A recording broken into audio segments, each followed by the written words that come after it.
what we're doing, like you're doing it. So the way it works, it's relay style. It's 465 miles back from Memphis, Tennessee to Peoria, Illinois. There's two teams, a blue team and a gold team. I'm on the blue team, and the teams take 8-hour segments. Now, that's not to say I'm running for those 8 hours, but when the blue team is on, we sign up for run segments. 45 minutes to an hour, I'll say, that we switch runners. You are required to be out of the motorhome cheering those runners in. So like that 8 hours, you're constantly back and forth. Well, you're running, which keeps you active as well.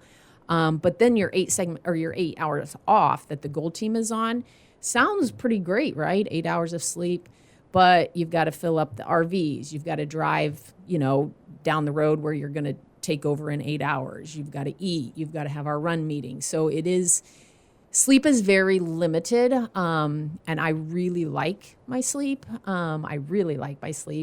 But surprisingly, in those 4 days, you can get by on little cat naps. This is my 11th year doing the St. Jude Run. I did the satellite run in Galesburg for 2 years, and then this was my 9th year doing Memphis. It's a longer event doing Memphis than the satellite runs, but totally worth it. I feel like the satellite runs, when I ran Galesburg, I was running 25 miles in less than 20, like in 12 hours. Mm-hmm.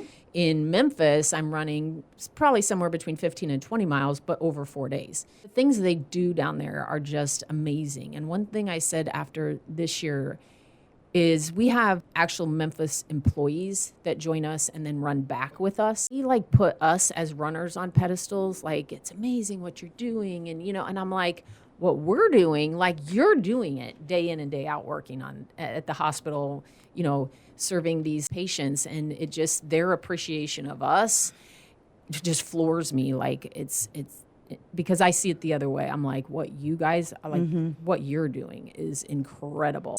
As the director, Mike McCoy, who created this event, we will celebrate our 45th anniversary next summer, says it's a fundraising event, not a running event. That's so true. It is. I always, when I first got started, I was like, gosh, I don't know if I can do the running, it's not about the running. It's about raising the money to help these children and their families. And that's really the biggest purpose of it.